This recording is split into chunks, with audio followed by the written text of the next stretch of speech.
ॐ अज्ञानतिमिरान्धस्य ज्ञानाञ्जनशलाकया चक्षुरुन्मिलितं येन तस्मै श्रीगुरवे नमः। श्रीचैतन्यमनोभीष्टं स्थापितं येन भूतले स्वयं रूपा कदा मह्यं ददाति स्वपदान्तिकम्। वन्देऽहं श्रीगुरो श्रीयुतपदकमलं श्रीगुरून् वैष्णवांश्च श्रीरूपं साग्रजातं सहगणरघुनाथान्वितं तं सजीवं साद्वैतं सावधूतं परिजनसहितं कृष्णचैतन्यदेवं श्रीराधाकृष्णपादान् सहगणललिता श्रीविशाखान्वितांश्च। हे कृष्ण करुणा सिन्धो दीनबन्धो जगत्पते गोपेशा गोपिका कान्ता राधाकान्त नमोऽस्तु ते। तप्तकाञ्चन गौराङ्गी राधे वृन्दावनेश्वरी वृषभानुसुते देवी प्रणमामि हरिप्रिये। वाञ्छाकल्पतरुभ्यश्च कृपा सिन्धुभ्य एव च पतितानां पावनेभ्यो वैष्णवेभ्यो नमो नमः। जय श्री कृष्ण चैतन्य प्रभु नित्यानंद श्री अद्वैत गदाधरा श्रीवासादि गौर भक्त वृंद। हरे कृष्णा कृष्ण कृष्णा हरे हरे हरे राम राम राम हरे हरे।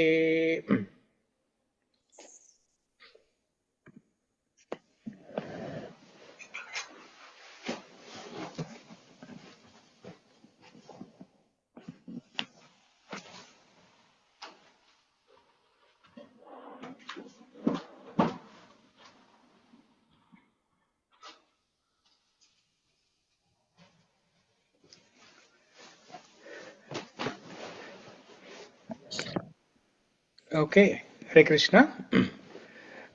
అంటే ఈరోజు మనం భాగవతం తృతీయోధ్యాయ తృతీయ స్కంద ద్వితీయోధ్యాయ.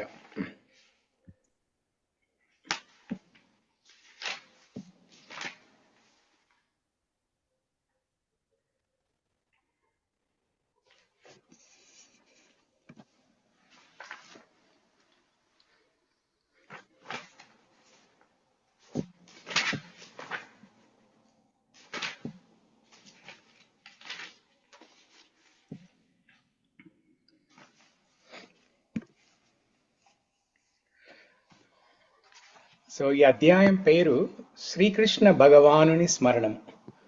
నాకు చాలా ఇష్టమైన అంశం ఇది, స్మరణం, శ్రీకృష్ణ భగవానుని స్మరణము. ఓకే, శ్లోకం చదువుదాము. ఈ అధ్యాయం నుంచి రెండవ అధ్యాయం నుంచి తృతీయ స్కందము రెండవ అధ్యాయం నుంచి 1వ శ్లోకము మరియు 2వ శ్లోకము, ఈ రెండు చర్చించుకుందాం ఈరోజు మనం. ఓకే, దర్శనం ఓపెన్ అయిందా ఏంటి? లేదు కదా?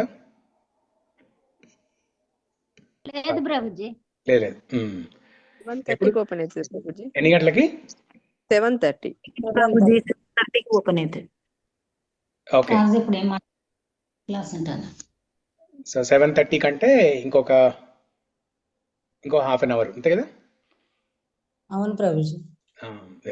ఎందుకంటే మాకు 5:30 అయింది ఇక్కడ. Okay okay.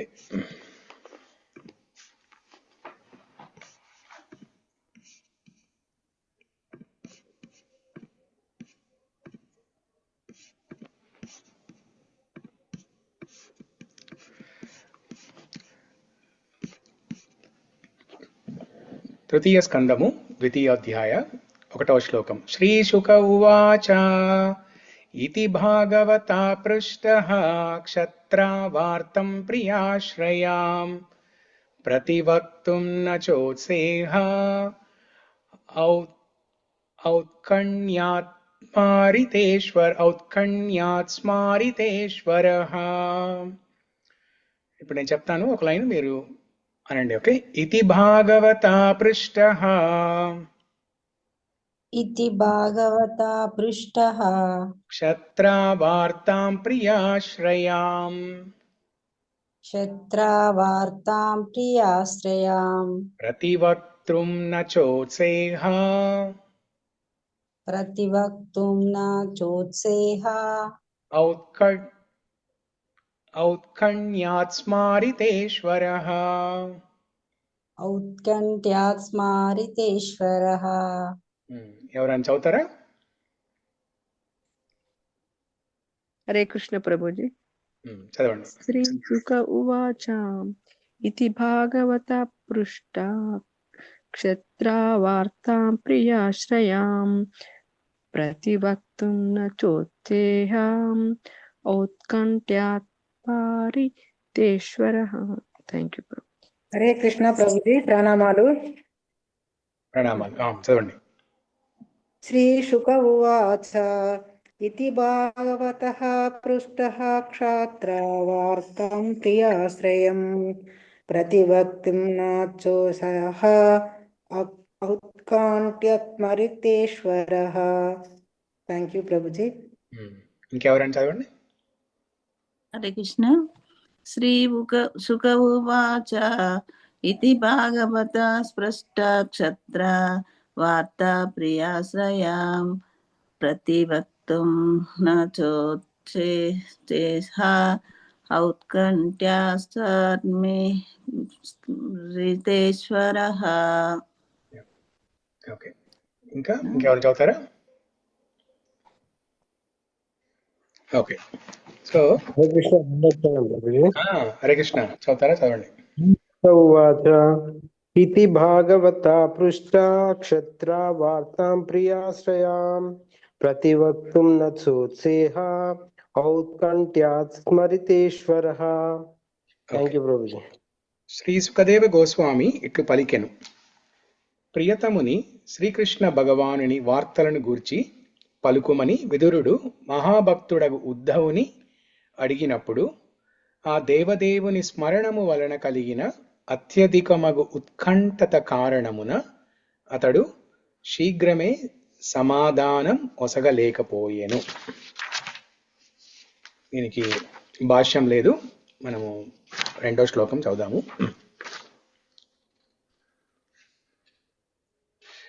య పంచహయానో మాత్ర ప్రాతరాశాయ యాచితః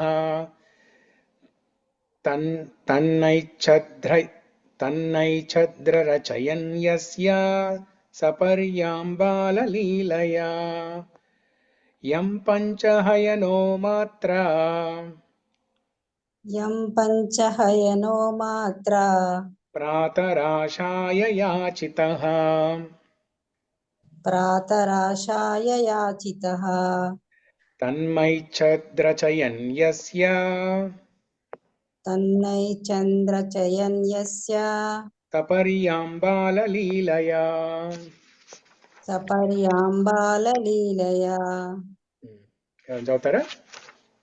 హరే కృష్ణ ప్రభు. యం పంచాహయానో మాత్ర ప్రాతరాశాయ యాచితః తన్నైచ్ఛద్రచయన్ యస్య సపర్యంబాలలీలయా. హరే కృష్ణ ప్రభుజీ. యం పంచ్యాయానో మాత్ర పాత్ర రాశాయ యచ్చితః తన్యై చంద్రయచ్చన్యస్య సాపర్యం బాలలీలాయ. హరే కృష్ణ ప్రభుజీ. హరే కృష్ణ ప్రభుజీ. యః పంచహయనో మాత్ర ప్రాతరాశాయ యాచితః తన్నైచ్ఛద్రచయన్ యస్య సపర్యంబాలలీలయా. థ్యాంక్ యూ ప్రభు. యః పంచహయానో మాత్ర ప్రాతరాశాయ యాచితః తన్నైచ్ఛద్రచయన్ యస్య సపర్యాంబాలలీలయా. హరే కృష్ణ. హరే కృష్ణ ప్రభు. హరే కృష్ణ. యం పంచహాయను మాత్ర పాత్రరాశాయ యాచిత తన్నేచద్రయాచయన్ యస్య సపరాయ బాలలీలయా. థ్యాంక్ యూ ప్రభు, ధన్యవాదాలు. ఓకే, యహ ఎవరైతే చదువుతారా? చదవండి లాస్ట్. యః పంచహయనో మాత్ర పాత్రాశాయ యాచితః తన్నై చంద్రాచ చయన్ యస్య నా పర్యాయం బాలలీలాయ. కొంచెం లైటే రాదండి, కనిపిస్తలేదు ఇక్కడ. హరే కృష్ణ ప్రభుజీ. యహ ఎవరైతే 5 హయనః ఏళ్ల ప్రాయము మాత్ర తన తల్లివే ప్రాతరాశాయ. ఏమి లైట్ అయ్యి చీకటున్నది.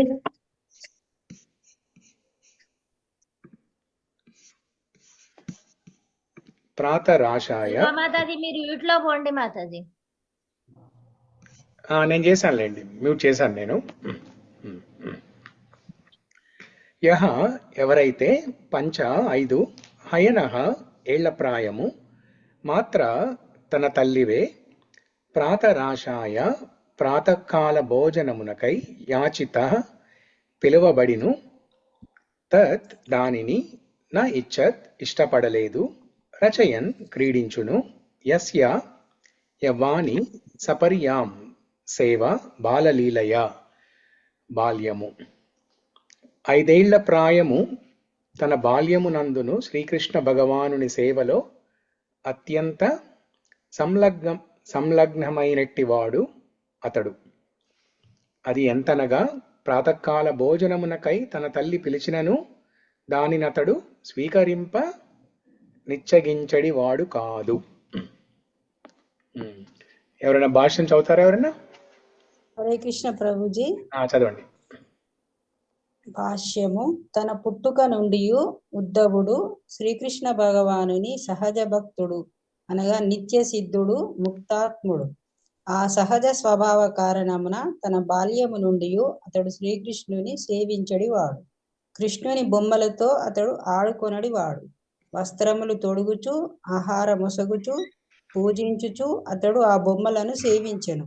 ఆ విధముగా అతడు దివ్యానుభవపు క్రీడలో సదా రతుడై ఉండెను. నిత్య సిద్ధుడగు వాని లక్షణములు ఇవియే. నిత్య సిద్ధుడగు వాడు శ్రీకృష్ణుని ఎన్నడూను మరువనటువంటి భక్తుడు. భగవానునితో జీవునకు గల నిత్య సంబంధమును పునరుద్ధరించుటకే మానవ జీవితము ఉద్దేశింపబడినది. జీవుని యందు నిద్రాణమయ్యున్న ఆ స్వభావమును జాగృతము చేయుట కొరకే ధార్మికోపదేశములన్నీయును ఉద్దేశితమైనవి. అటువంటి మేలు కొలుపు ఎంత శీఘ్రముగా సంభవించునో అంత తొందరగా మానవ జీవన కార్యము పూర్ణము కాగలదు. భక్తుల కుటుంబమునందు బాలుడు భగవానుని పలు విధములుగా సేవించుటకు అవకాశము నొందుచుండును. భక్తి యోగమునందు ఇదివరకే పురోగమించియున్న జీవుడు అట్టి జ్ఞానవంతమగు కుటుంబమున జన్మను బడయు అవకాశము కలిగి ఉండును. ఇది భగవద్గీత 6.41లో ఎందు నిర్ధారింపబడినది. శుచీనాం శ్రీమతాం గేహే యోగ భ్రష్టో అభిజాయతే అనగా యోగ భ్రష్టుడైన వాడు ఉన్నతులకు బ్రాహ్మణుల ఇంట గాని లేదా ధనికులకు వైశ్యుల ఇంట గాని జన్మించు అవకాశము నందును. భగవత్ చైతన్యమును అప్రయత్నముగా జాగృతము చేసుకొనుటకు ఆ 2 కుటుంబములందును మంచి అవకాశము కలదు. ఆ కుటుంబములందు శ్రీకృష్ణుని అర్చనము విధిగా ఉనరింపబడుటయు మరియు ఆ పూజా విధానమును అనగా అర్చన అనుకరించుటకు బాలుడు అవకాశమును పొందగలుగుటయు అందులకు కారణము. జనులకు భక్తియుత సేవయందు శిక్షణను గూర్చుటకు గల పాంచరాత్రిక విధానమే మందిరార్చనము. దాని ద్వారా సాధకులు అనగా భక్తి యందు కొత్తగా ప్రవేశించిన వారు భక్తి యోగమును నేర్చుటకు అవకాశము నొందుదురు. పరీక్షిత్ మహారాజు సైతము బాల్యమునందు కృష్ణుని బొమ్మలతో ఆడుకొనిడివాడు. భారతదేశమునందు చక్కని కుటుంబములలో ఈనాటికి పిల్లలకు రాముడు, కృష్ణుడు లేదా కొన్ని మార్లు వేరే దేవతల బొమ్మలు ఒసగబడుచుండును. తద్వారా వారు భగవత్ సేవా లక్షణమును వృద్ధి చేసుకొనగలరు. కృష్ణుని అనుగ్రహముచే నాకును మా తల్లిదండ్రులచే అట్టి అవకాశము ఒసగబడినది. నా జీవనమునందలి తొలి భాగము ఈ సిద్ధాంతము పైననే ఆధారపడి ఉన్నను. హరే కృష్ణ ప్రభుజీ. Thank you Prabhuji. హరే కృష్ణ. దండవత్ ప్రణామాలు ప్రభుజీ.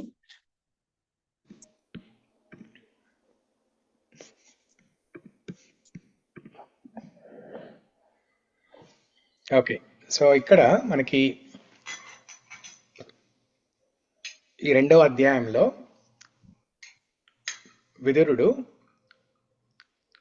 ఉద్ధవుణ్ణి కృష్ణ భగవానుని గురించి అడుగుతున్నారు. మొదటి అధ్యాయంలో మనం చూసినట్టయితే విదురుడు ఉద్ధవుణ్ణి రకరకాల కుశల ప్రశ్నలు, రకరకాల భక్తుల గురించి కుశల ప్రశ్నలు వేశారు.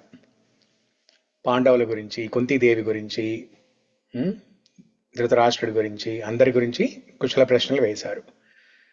తర్వాత వేసి తీర్థయాత్రలు ముగించుకొని ఎప్పుడైతే ఉద్ధవుణ్ణి కలిశాడో ఈ కుశల ప్రశ్నలన్నీ వేసిన తర్వాత ఇప్పుడు చిట్ట చివరిగా శ్రీకృష్ణ భగవానుని గురించి అడుగుతున్నారు.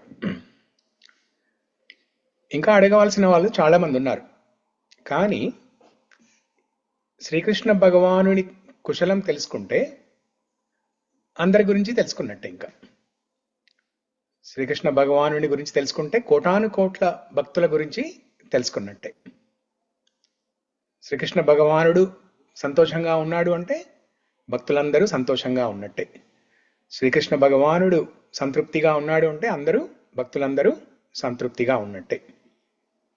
ఎలా అయితే మనకి ఒక చెట్టు మన చెట్టు వేర్లకి నీళ్లు పోస్తే చెట్టు మొత్తము నరిష్మెంట్ అవుతుంది కదా, అలాగా కృష్ణ భగవానుడి గురించి తెలుసుకుంటే అందరి గురించి తెలుసుకున్నట్టే. ఇది వసుదైక కుటుంబం కదా. సో వసుదేవుని గురించి, వాసుదేవ భగవాన్ శ్రీకృష్ణుని గురించి తెలుసుకుంటే ఈ వసుదైక కుటుంబం మొత్తం గురించి తెలుసుకున్నట్టే. అందుకే ఇంకా అడగాల్సిన వాళ్ళు చాలా మంది ఉన్నా కూడా ఇప్పుడు శ్రీకృష్ణ భగవానుడి స్మరణము అని ఈ అధ్యాయము మొదలైంది ఇక్కడ. సో అడిగిన తర్వాత విదురుడు ఎప్పుడైతే ఉద్ధవుణ్ణి ఆ దేవాది దేవుడు శ్రీకృష్ణుడి గురించి చెప్పమని అడిగినప్పుడు ఉద్ధవుడు వెంటనే చెప్పలేకపోయాడు. ఎందుకు? ఉద్ధవుడు నిత్యసిద్ధ, కృష్ణుడి గొప్ప భక్తుడు, కృష్ణుడి ఫ్రెండ్, గొప్ప భక్తుడు, కృష్ణుడి ఫ్రెండ్.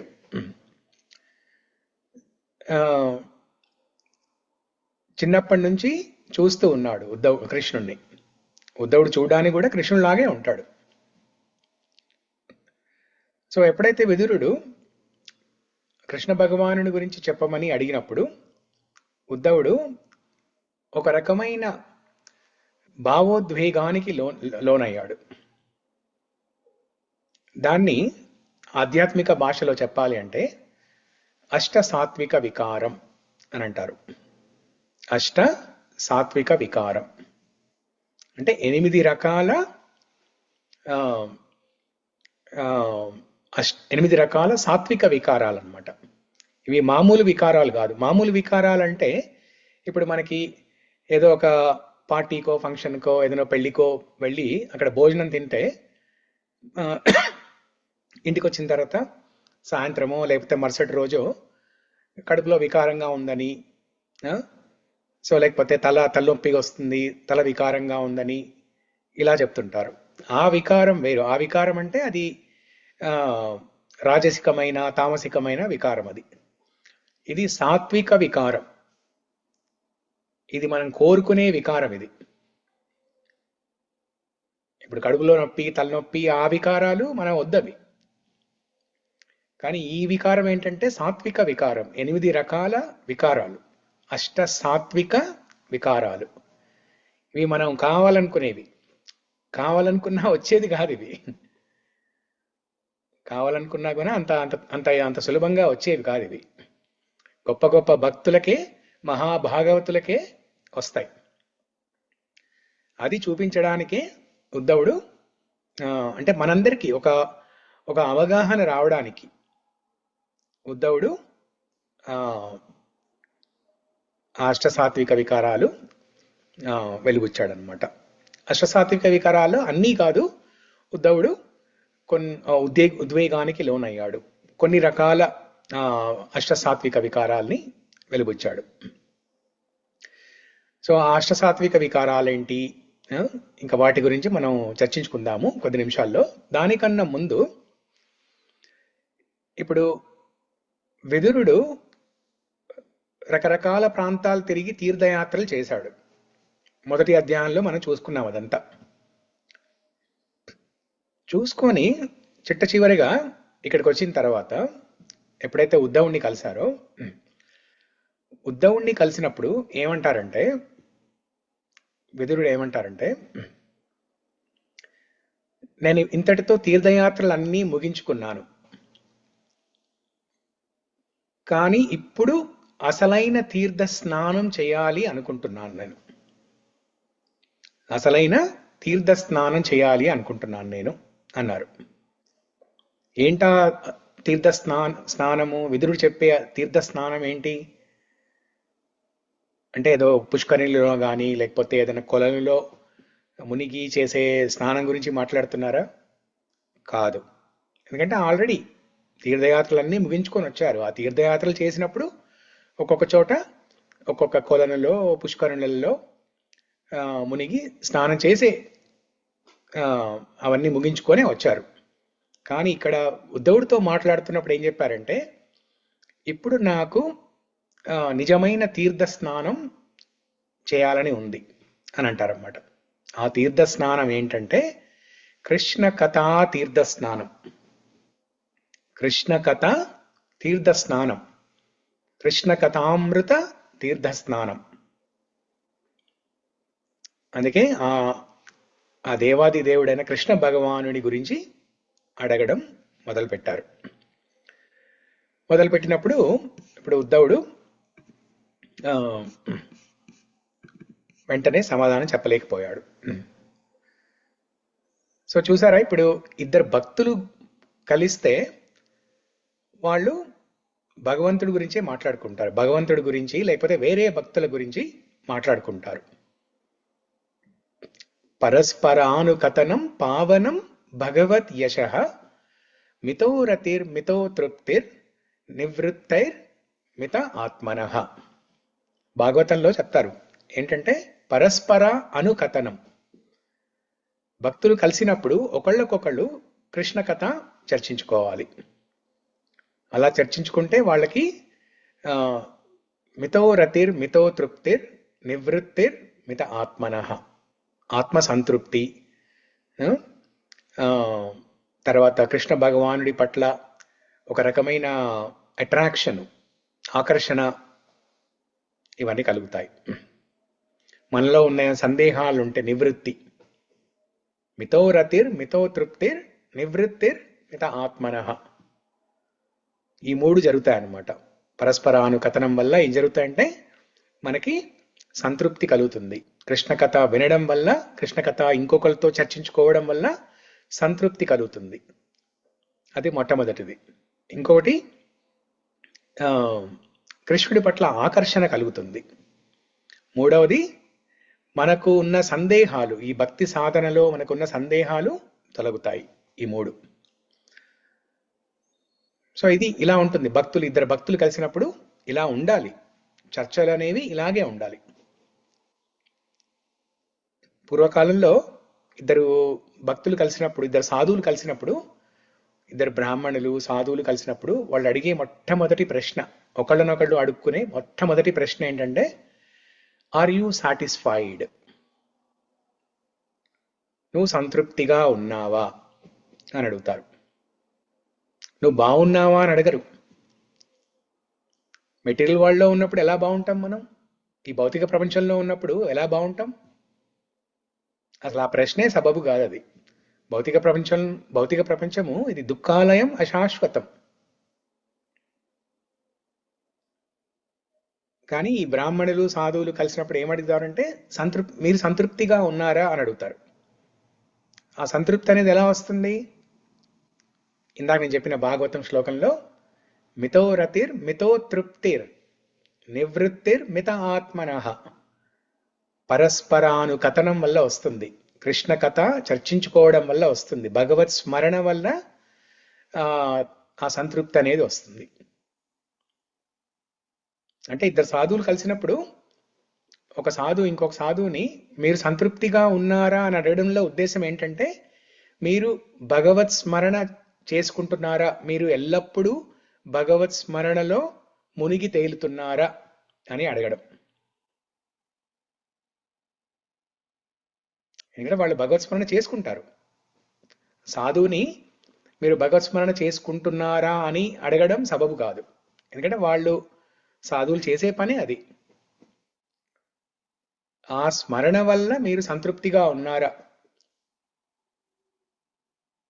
అది అలా అడుగుతారనమాట.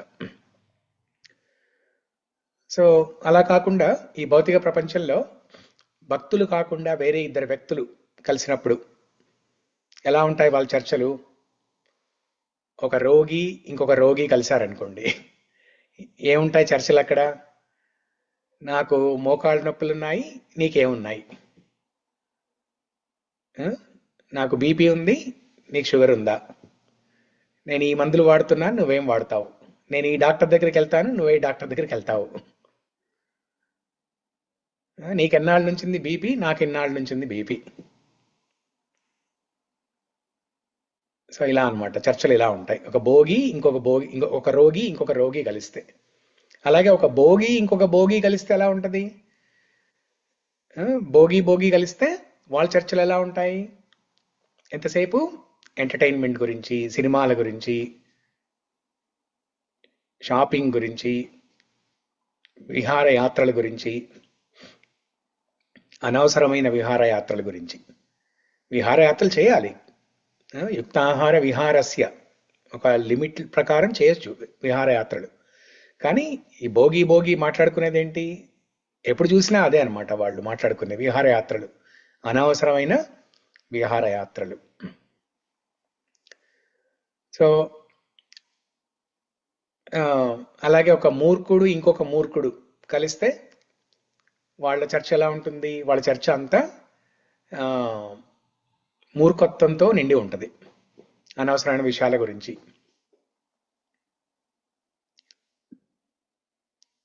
కాబట్టి అవన్నీ వదిలేసి మనం భక్తులు,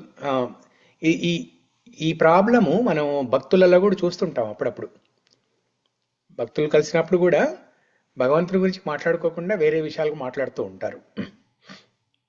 సో ఆ స్పృహ అనేది మనం తెచ్చుకోవాలి. అదేంటంటే మన ఆ భక్తుల తప్పు కాదు, అది మర్చిపోతుంటారు.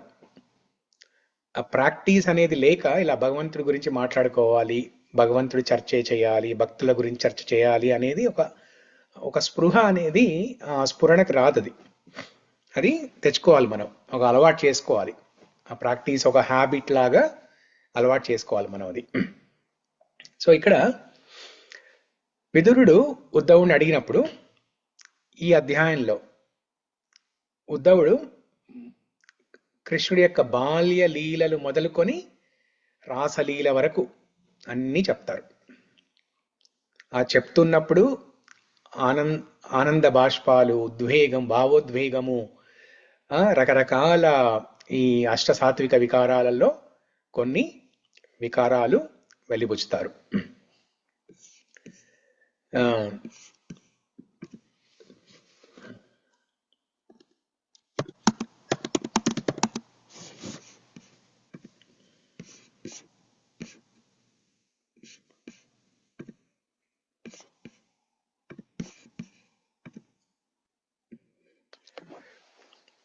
మనం ఇప్పుడు రామాయణం గురించి ఎప్పుడన్నా వినాలి అనుకున్నప్పుడు ఎవరు వస్తారు? మొట్టమొదటిగా ఎవరు వస్తారు?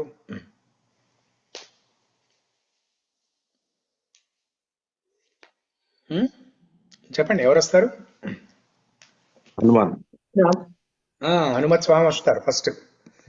మన రామాయణం గురించి వినాలి అని, లేకపోతే ఒక 10 మంది భక్తులతోటి చర్చించుకోవాలి రామాయణము అని అనుకోగానే, ఇవాళ పొద్దున 11 గంటలకి చర్చించుకుందాము అని నిర్ణయించుకున్నాం అనుకోండి. 11 గంటలు కాకముందే 10:50 నిమిషాలకే హనుమత్ స్వామి వచ్చి కూర్చుంటారు అక్కడ. ఒక గుళ్ళో, ఒక రామాలయంలో రామాయణం చర్చించుకోవాలి అని అనుకున్నాం అనుకోండి. 10:50 హనుమత్ స్వామి వచ్చి అక్కడ కూర్చుంటారు, ఎవరు రాకముందే. అక్కడ స్పీకర్ లేడు, ఆడియన్స్ లేరు, ఎవరు లేరు. ఎవరు రాకముందే హనుమత్ స్వామి వచ్చి రెడీగా కూర్చుంటారు అక్కడ. అందుకే హనుమత్ స్వామి శ్లోకం ప్రణామ మంత్రం ఎలా ఉంటది? ఎత్ర ఎత్ర రఘునాథ కీర్తనం తత్ర తత్ర కృతమస్తకాంజలిం బాష్పవారిం పరిపూర్ణ లోచనం మారుతిం నమత రాక్షసాంతకం. ఎత్ర ఎత్ర రఘునాథ కీర్తనం అంటే ఎక్కడైతే ఆ రఘునాథ స్వామిని కొలుస్తారో, ఎక్కడైతే ఆ రఘునాథ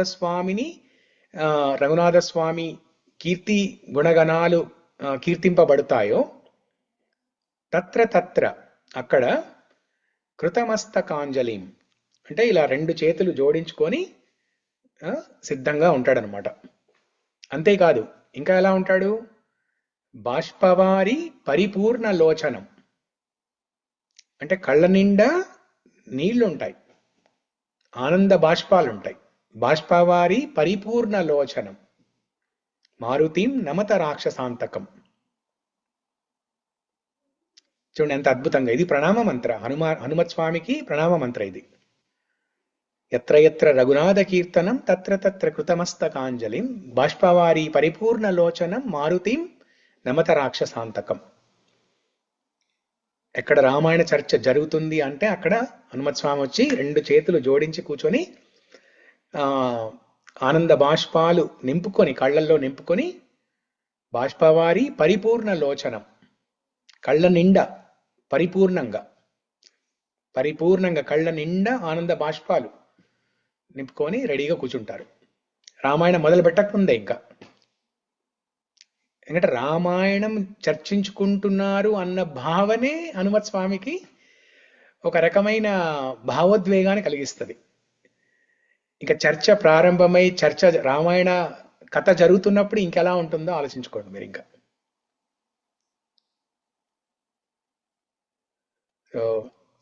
సో అలాంటి అష్టసాత్విక వికారాలు ఇక్కడ మన ఉద్ధవుడు ప్రదర్శిస్తున్నారనమాట. ఏంటి అష్టసాత్విక వికారాలు ఏంటి? అష్టసాత్విక వికారాలంటే బేసిక్గా ఇమోషన్స్ అనమాట. భగవంతుడి పట్ల మనకున్న ఇమోషన్స్, ఆ భావోద్వేగాలు, ఆ ఫీలింగ్స్, భావనలు.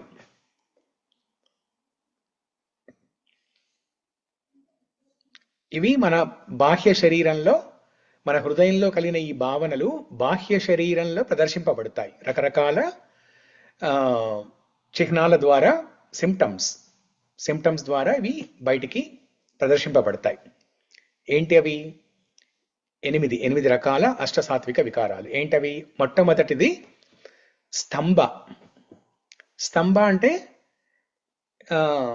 ఇప్పుడు పిల్లర్ ఉందనుకోండి, స్తంభం ఉందనుకోండి. స్తంభం ఎలా ఉంటుంది? దానికి ఉలుకు పలుకు ఉండదు కదా. అదొక రాయి లేకపోతే చెక్క, గ్రానైట్తో చేసింది. అది చరమైనది కాదు, అచరమైనది, కదలదు. అంటే అలా కదలకుండా, ఉలుకు పలుకు లేకుండా ఉంటది. సో అది మొట్టమొదటి భావము. ఏంటది? స్తంభ అంటే ఇప్పుడు ఇంగ్లీష్లో చెప్పాలంటే స్టన్నింగ్ ఎక్స్పీరియన్స్, స్టన్నింగ్ ఫీలింగ్ అంటారు కదా. ఏదన్నా గొప్ప అంశం ఏదైనా చూసినప్పుడు. ఓకే, దర్శనం ఓపెన్ అయిందా?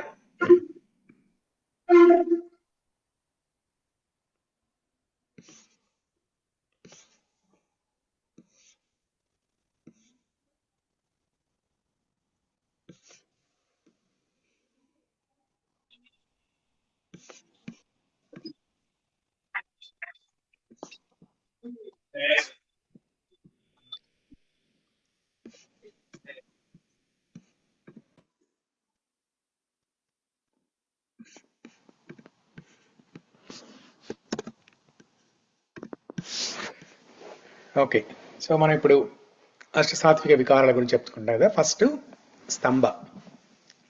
ఇప్పుడు మనకి వరంగల్ జగన్నాథ మందిరంలో చాలా ఉన్నాయి స్తంభాలు, చూసారు కదా అందరూ. సో ఆ స్తంభాలు నెక్స్ట్ టైం మీకు టెంపుల్కి వెళ్ళి స్తంభాలు చూసినప్పుడల్లా ఇవి గుర్తుకు రావాలి. మనం చర్చించుకుంటున్న ఈ అంశాలన్నీ గుర్తుకు రావాలి.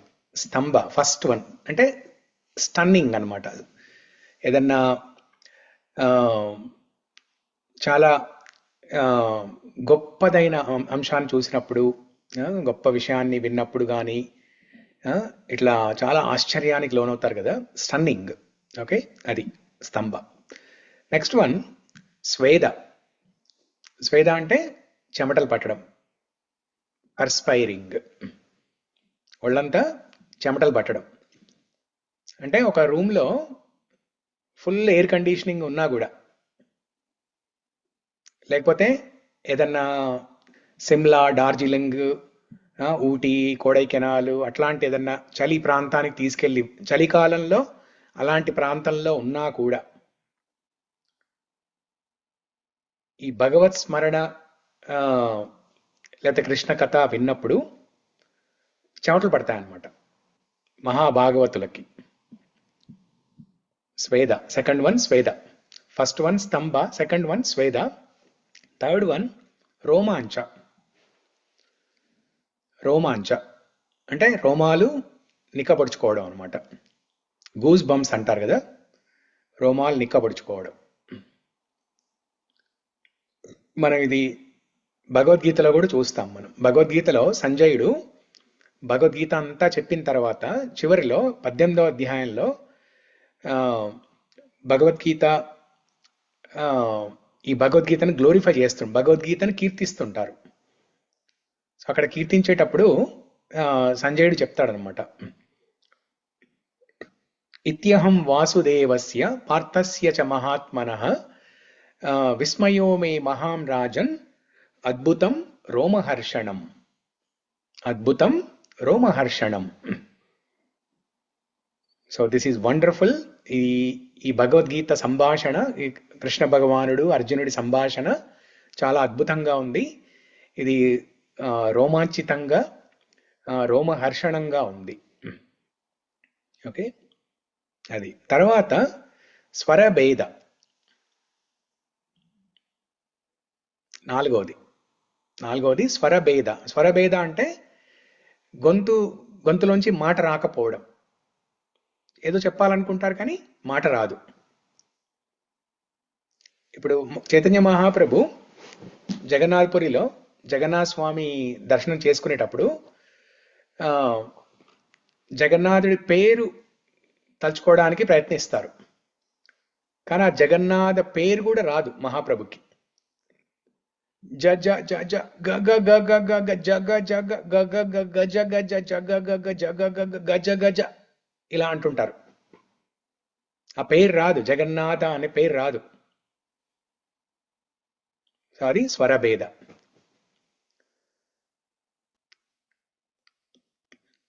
నెక్స్ట్ వన్ వేపత్తు. వేపత్తు అంటే శరీరం ఇట్లా కంపించడం అనమాట. ఎక్కడ విన్నాం ఈ మాట? ఎప్పుడైనా విన్నారా ఈ పాట? ఈ మాట విన్నారా ఎక్కడైనా? వేపత్తు. అదే ఇష్టాష్టకం ప్రభు. అర్జునుడు కూడా అట్లే అంటాడు కదా. అర్జునుడు కూడా యుద్ధం వాళ్ళందరినీ చూసి ఆయన శరీరం అంతా కనిపించిపోతుంది. ఆ శ్లోకం చెప్తారా ఎవరైనా? భగవద్గీతలో అర్జునుడు మాట్లాడిన మాట చెప్తారా ఎవరైనా? అది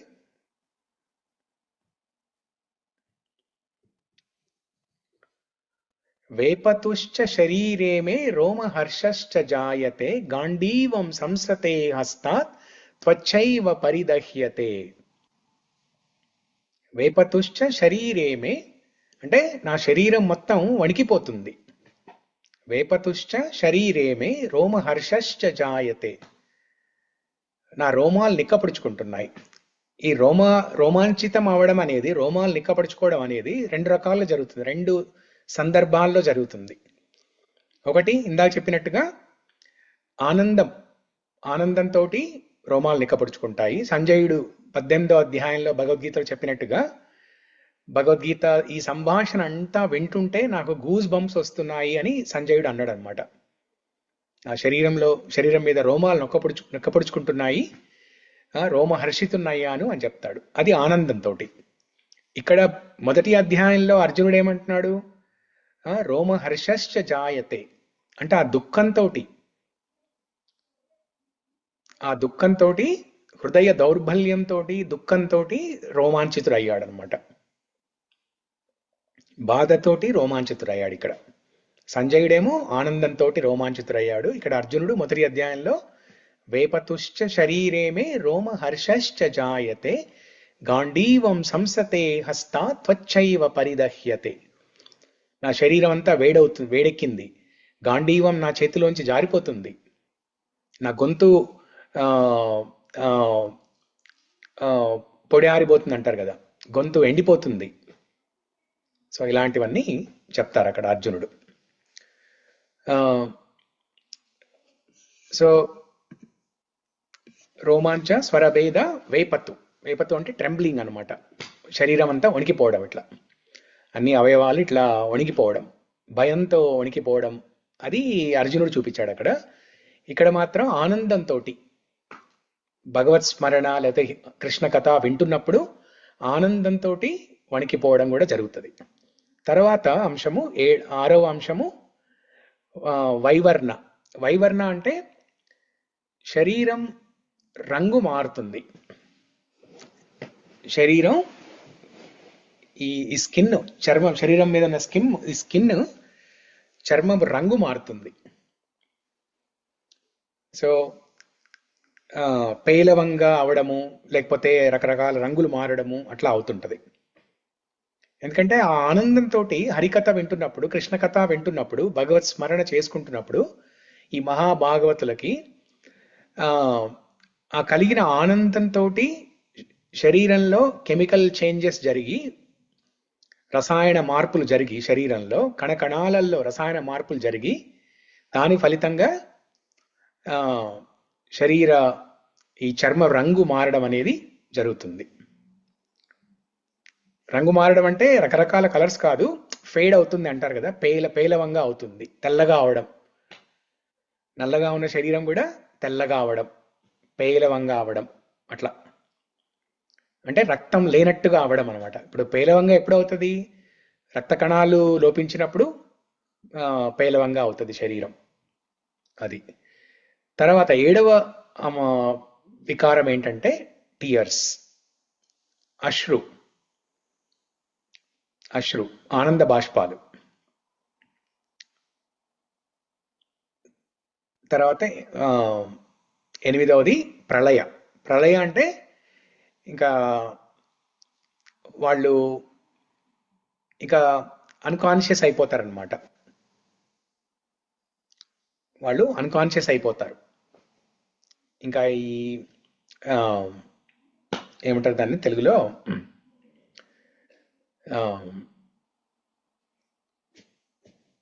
అన్కాన్షియస్ తెలుగులో ఏమంటారు చెప్పండి? అన్కాన్షియస్ అవ్వడం అంటే స్పృహ లేకపోవడం. కరెక్ట్, స్పృహ లేకపోవడం. పడిపోతారు, కింద పడిపోయి స్పృహ కోల్పోయి ఉంటారనమాట. ప్రళయ, ఆ స్థితిని ప్రళయ అంటారు. సో ఒకసారి ఈ పేర్లన్నీ మళ్ళీ చెప్తాను నేను. నేను చెప్తాను, మీరు రిపీట్ చేయండి. స్తంభ, స్వేద, రోమాంచ, స్వరభేద, వేపతు, వైవర్ణ, అశ్రు, ప్రళయ.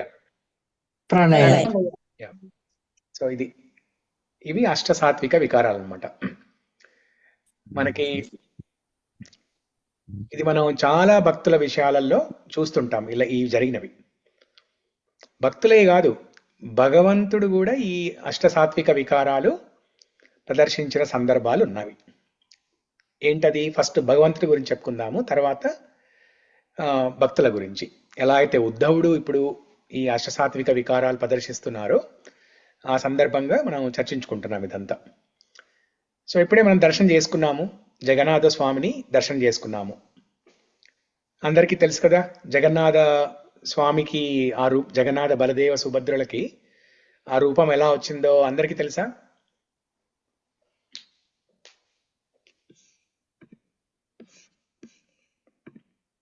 ఎస్ ప్రభుజీ వాళ్ళ లీలలు విశ్వకర్మ వాళ్ళకి విని చెప్తుంటే ఎవరు చూడొద్దని చెప్పేసి జగన్నాథుడు అంటే జగన్నాథుడే విశ్వకర్మ రూపంలో వస్తాడు.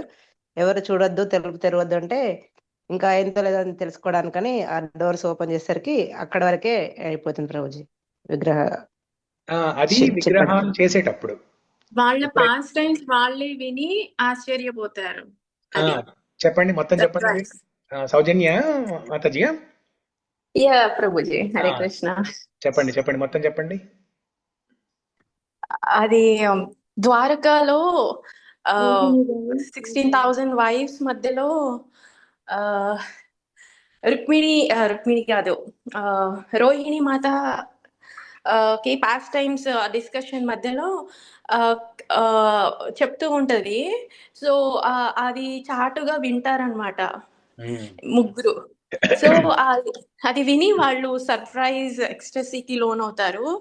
సో ఆ ఫార్మ్స్ అవి దాంతో కళ్ళు పెద్దగైపోయి చేతులు చిన్నగైపోయి సో అలా అన్నమాట. Maybe I'm not perfect. మీరు ఇప్పుడు అమెరికాలో ఉండట్లేదు, వరంగల్లో ఉంటున్నారు. మీరు తెలుగులోనే మాట్లాడదు, ఒక్క పదం ఆంగ్లం లేకుండా మాట్లాడాలి. అంటే ట్రై చేస్తారా ప్రభుజీ? సో ఊరికే అన్నాను. సో అది ఎప్పుడైతే అక్కడ ద్వారకలో ఈ 16,000 మంది రాణులు ఉంటారు కదా, సో వాళ్ళందరూ కృష్ణుడు ఎప్పుడు ఏదో ఒకటి ఆలోచిస్తూ అలా ఏదో పోగొట్టుకున్నట్టుగా ఏదో ఆలోచిస్తూ దీర్ఘంగా ఆలోచిస్తూ ఉన్నట్టుగా చూస్తారు ఎప్పుడు. సో చూసి అడుగుతారనమాట. ఒకసారి రోహిణీ మాతను అడుగుతారు, బలరాముడి తల్లి రోహిణీ మాతను అడుగుతారు, ఏంటి కృష్ణుడు ఎప్పుడు ఇలా ఏదో పోగొట్టుకున్నట్టుగా ఏదో ఆలోచిస్తూ ఏదో మెడిటేషన్లో ఉన్నట్టుగా ఉంటారు, ఏంటి కారణం ఏంటి, ఎవరి గురించి ఆలోచిస్తున్నారు అంటే రోహిణీ మాత ఇట్లా బృందావనం గురించి ఆలోచిస్తూ ఉంటారు, ఎప్పుడు అదే ధ్యాసలో ఆ సమాధిలోనే ఉంటారు అని చెప్తారు. సో అప్పుడు రోహిణీ మాతని ఈ రాణులు అడుగుతారు అనమాట, చెప్పండి మాకు కూడా చెప్పండి, ఈ లీలలు కొన్ని చెప్పండి అని అడుగుతారు. బృందావనంలో కృష్ణుడు చేసిన లీలలు చెప్పండి అని అడుగుతారు. అప్పుడు రోహిణీ మాత, నేను చెప్తాను కానీ ఇది కృష్ణుడు బలరాముడు వినకూడదు, ఇవి వాళ్ళు విన్నారు అంటే ఇంకా ద్వారకాలో ఉండే అవకాశం ఉండదు. కాబట్టి వాళ్ళు వినకుండా సుభద్రమ్మని ఒక గేట్ కీపర్ లాగా డోర్ దగ్గర నిలబడమని చెప్తారు. సో సుభద్రమ్మ అక్కడ డోర్ దగ్గర ఉంటుంది. ఈ లోపల రూమ్ లోపల గది లోపల రోహిణీ మాత వీళ్ళందరికీ చెప్తుంటది అనమాట బృందావన లీలలు. సో ఎంతసేపటికి చాలాసేపటికి బయటికి రాకపోయే వరకు సుభద్రమ్మ కొంచెం క్యూరియాసిటీ తోటి చూస్తుంది అనమాట, లోపల ఏం చేస్తున్నారు అని చూస్తుంటే ఎప్పుడైతే ఈ కృష్ణ బలరాముల గురించి బృందావన లీల జరుగుతున్నాయని వింటుందో ఆ వినడంతో పాటే తనకి అష్టసాత్విక వికారాలు వస్తాయి. ఈలోపు కృష్ణ బలరాములు కూడా వస్తారు, వచ్చి వాళ్ళు కూడా విని వాళ్ళు కూడా అష్టసాత్విక వికారాలకి లోనవుతారు. ఇవన్నీ ప్రదర్శిస్తున్నప్పుడు జగన్నాథ బలదేవ సుభద్ర, కృష్ణ బలరామ సుభద్ర ఈ అష్టసాత్విక వికారాలు ప్రదర్శిస్తున్నప్పుడు, అంటే వాళ్ళ చేతులు కాళ్ళు రకరకాల వికారం కావడము, కళ్ళు పెద్దగా అవడము, చేతులు ఇలా వెనక్కి వెళ్ళిపోవడము, ఇవన్నీ జరుగుతూ ఉంటే అక్కడ నారదముని అలా వెళ్తూ వీధిలో నారదముని వెళ్తూ సంకీర్తన చేసుకుంటూ నారదముని వెళ్తూ ఉంటారు. అప్పుడు నారదముని చూసి స్వామివారిని అంటారనమాట, స్వామి ఈ రూపంలో మీ దర్శనము చాలా అద్భుతంగా ఉంది, మీకు ఒక కోరిక విన్నవించుకుంటాను నేను, ఈ రూపము నా ఒక్కడికే దర్శన భాగ్యం కాకుండా అందరికీ కలిగేలా చూడండి, మీ కోటాను కోట్ల భక్తులకు, ఈ బ్రహ్మాండంలో ఉన్న అందరి భక్తులకి మీ దివ్యమైన రూపము ఈ రూపంలోనే దర్శనం జరిగేటట్టుగా ఆ, ఆ, భాగ్యాన్ని కల్పించండి అని అంటారు.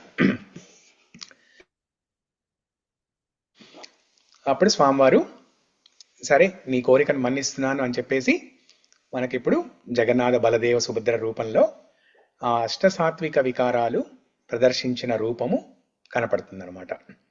సో ఎందుకు వచ్చాయి అష్టసాత్విక వికారాలు? కృష్ణ స్మరణం, లీలా స్మరణ ద్వారా వచ్చాయన్నమాట. లీలా స్మరణ ద్వారా వచ్చాయి. అంటే కృష్ణ కథ పట్ల ఆ కృష్ణ భగవానుడే ఆకర్షితుడవుతాడు. కృష్ణుడి లీలల పట్ల కృష్ణుడే ఆకర్షితుడవుతాడు. భక్తులు ఎలాగూ ఆకర్షితులవుతారు, ఇంకా కృష్ణుడు కూడా ఆకర్షితుడవుతాడు. సో అంత గొప్పదనమాట కృష్ణ కథ అనేది, అంత గొప్పది. సో ఇలాగే మనకి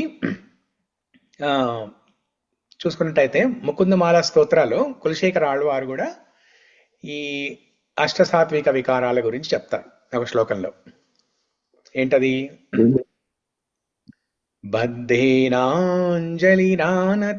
శిరసా ఘాత్రై సరోమోద్గమై కంఠేన స్వరగద్గదేన నయనేనోద్గీర్ణ బాష్పాంబునా నిత్యం త్వచ్చరణారవిందయుగళా ధ్యానామృతా స్వాదినా అస్మాకం సరసీరుహాక్ష సతతం సంపద్యతాం జీవితం. బద్ధేనాంజలి నానతేన శిరస అంటే మనం ఎప్పుడైతే ఆ స్వామికి ఇలా రెండు చేతులు జోడించి ప్రణామాలు అర్పించి ఆ స్వామిని దర్శించుకుంటామో, ఆ స్వామిని పూజిస్తామో, బద్ధేన అంజలిన నా నతేన శిరస, మనం శిరస్సు వంచి ఎప్పుడైతే ప్రణమిల్లుతామో ఆ స్వామి ముందు, కంఠేన స్వరగద్గదేన, కంఠేన స్వరగద్గదేన అంటే మన కంఠంలో స్వరము ఆ గద్గద అవుతుందన్నమాట. స్వరం రాదు, మాట రాదు బయటికి. ఇందాక మనం చెప్పుకున్నట్టుగా చైతన్య మహాప్రభు జగన్నాథ్ అని అనాలనుకున్నా కూడా రాలేదు, ఆ పదం రాలేదు, ఆ జగన్నాథ స్వామి పేరు రాలేదు, ఆ నామం రాలేదు బయటికి. జగ్గ జగ్గ జజ్జ గగ్గ గగ్గ అలా అన్నారనమాట. సో కంఠేన స్వర గద్గదేన నయనే నోద్గీర్ణ బాష్పాంబున, నయనాలన్నీ బాష్పాం ఆనంద బాష్పాలతో నిండి ఉంటాయి.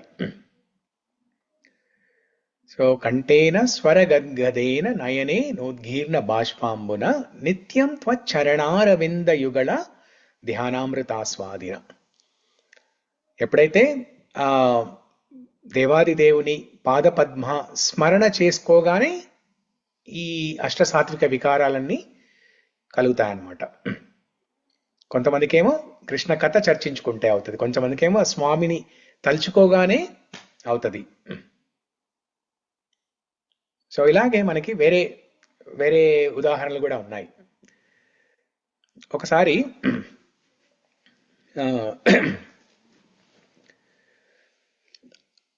గదాధర్ పండిట్ చైతన్య మహాప్రభుని అడుగుతారనమాట, పూరిలో ఎవరైనా మహాభాగవతులు ఎవరైనా ఉంటే చెప్పండి, నేను వాళ్ళ ఆశ్రయం తీసుకొని వాళ్ళ సేవ చేసుకొని వాళ్ళ నుంచి నేను భక్తి ఇన్స్పిరేషన్ తీసుకుంటాను, భక్తి ప్రేరణ తీసుకుంటాను అని అంటారనమాట. ఇక్కడ నేను అక్కడనే మాట్లాడుతున్నాను, ఎవరు వీడియో ఎవరు ఆన్ చేయలేదు. వీలైతే ఆన్ చేయండి, వీడియో ఆన్ చేయండి. ఎవరైనా భక్తులని దర్శించుకుంటే నాకు కూడా సంతోషంగా ఉంటుంది. రమేష్ గారు థ్యాంక్ యూ.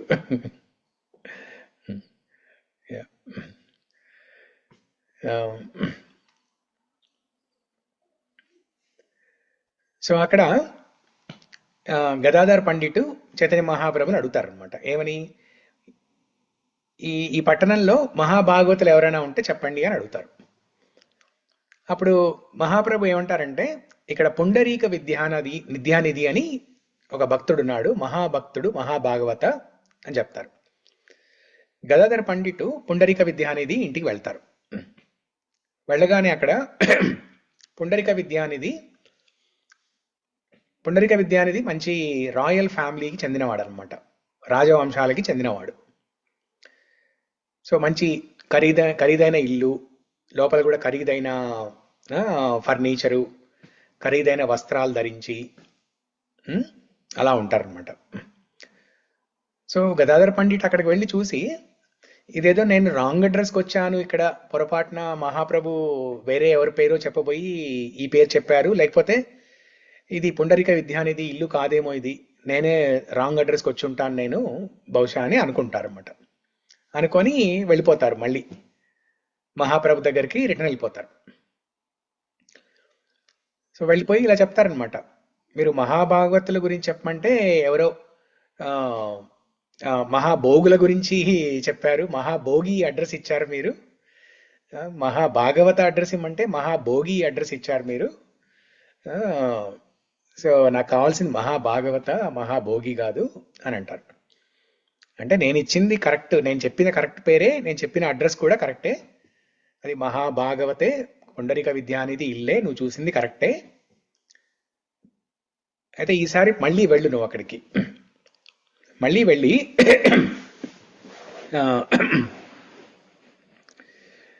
ఈసారి మళ్ళీ వెళ్ళి భాగవతంలో ఈ శ్లోకం పాడు నువ్వు అని అంటారనమాట. సరే అని గదాధర పండిట్ వెళ్తారు అక్కడికి. వెళ్ళి పూతన మోక్ష లీలలోంచి అహోబకీయం స్తనకాలకూటం అనే శ్లోకం పాడడం మొదలు పెడతారు. ఎవరు? గదాధర పండిట్. పుండరిక విద్యానిధి ఇంటి బయట నిలబడి అహోబకీయం స్తనకాలకూటం అని ఆ శ్లోకం పాడడం మొదలు పెడతారు. పుండరిక విద్యానిధి అక్కడే హాల్లో కూర్చొని ఉంటారనమాట. ఎప్పుడైతే ఈ శ్లోకం విన్నారో ఇంకా పుండరిక విద్యానిధి ఈ అష్టసాత్విక వికారాలన్నీ ప్రదర్శిస్తారు. కూర్చున్న సోఫా మించి కింద పడిపోతారు. కింద పడిపోయి తన రాజవంశస్థుడు కదా, పగడి ఉంటది, ఈ వస్త్రాలతో చేసిన పగడి ఉంటది, ఆ పగడి తీసేసి ఒంటి మీద ఉన్న నగలు ఆభరణాలు అన్ని తీసేసి సామాన్లన్నీ చల్లా చెదురు చేసేసి ఇంకెలా అంటే ఒక పిచ్చివాడిలాగా ప్రదర్శిస్తాడనమాట. ఆ చేష్టలు పిచ్చివాడిలాగా ఉంటాయన్నమాట. అది చూసి గదాధర పండిట్ వెంటనే మహాప్రభు దగ్గరికి పరిగెట్టుకుంటూ వెళ్ళి పాదపద్మాల నందు ప్రణమిల్లి చెప్తారన్నమాట, మహాప్రభు మీరు చెప్పింది కరెక్టే, పుండరిక విద్యానిధి నిజంగానే మహాభాగవత అని అంటారు. అంటే పుండరిక విద్యానిధి ఎప్పుడైతే కృష్ణ లీల గురించి వినడం స్టార్ట్ చేశారో ఇంకా ఈ అష్టసాత్విక వికారాలన్నీ బయటకు వచ్చాయి. సో ఇలాగే మనం చూస్తాము, ఎక్కడ మహాప్రభు కూడా అష్టసాత్విక వికారాలు ప్రదర్శించారు. చైతన్య లీలల్లో మనం చూసినట్టయితే చైతన్య చరితామృతం నుంచి మహాప్రభు కూడా పలుమార్లు అష్టసాత్విక వికారాలు ప్రదర్శించేవాళ్ళు. సంకీర్తన చేస్తూ చేస్తూ అలాగే కింద పడి స్పృహ లేకుండా పడిపోయేవాళ్ళు. అది ప్రళయ 8వ స్టేజ్ అన్నమాట. అష్టసాత్విక వికారాల్లో 8వది ప్రళయ, అంటే స్పృహ లేకుండా అన్కాన్షియస్, తనను తాను మర్చిపోయి స్పృహ లేకుండా పడిపోవడం. అంటే ఇంకా ఆ స్టేజ్లో మిగతా అన్నీ ఉంటాయి, మిగతా ఏడు అంశాలు ఉంటాయి, 7 రకాల అష్ట సాత్విక వికారాలు ఉంటాయి అక్కడ. అశ్రు, స్వేద, స్తంభ, వైవర్ణ, వేపతు, అన్ని రకాలు ఉంటాయి దాంట్లో. 8వ స్టేజ్లో ఇవన్నీ ఇంక్లూడ్ అనమాట. అలాగే ఒకసారి